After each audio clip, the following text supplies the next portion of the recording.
বিসমিল্লাহির রহমানির রহিম। প্রিয় দেশবাসী, আসসালামু আলাইকুম। রক্তস্নাত জুলাই আগস্ট 1 বছর পর আমাদের মাঝে ফিরে এসেছে।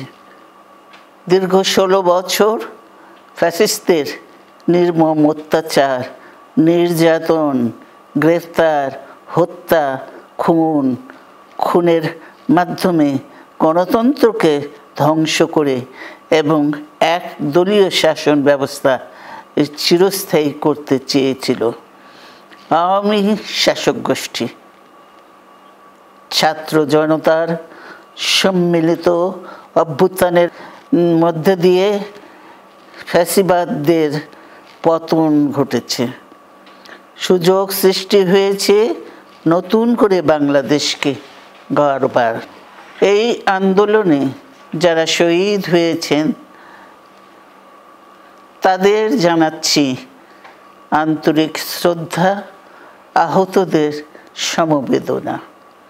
তাদের এই আত্মত্যাগ জাতি চিরকাল মনে রাখবে।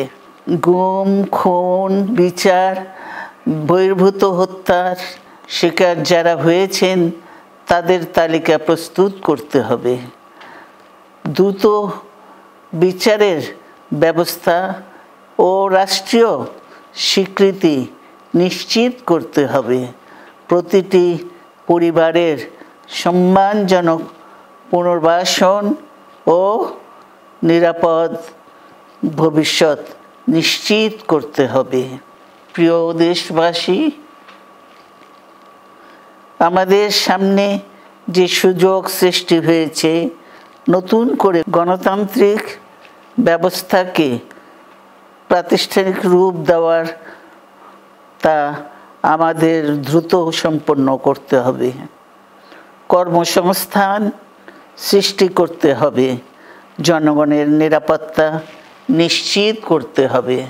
সর্বোপরি বাংলাদেশের স্বাধীনতা, সার্বভৌমত্বকে রক্ষা করতে হবে যে কোনো মূল্যে। বীরের এই রক্তস্রোত, মায়ের অশ্রুধারা যেন বৃথা না যায় তা নিশ্চিত করতে হবে। ঐক্য বজায় রাখতে হবে।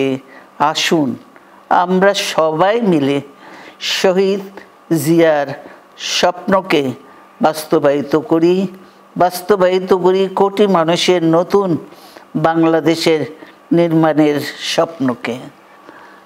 আল্লাহ হাফেজ। বাংলাদেশ জিন্দাবাদ।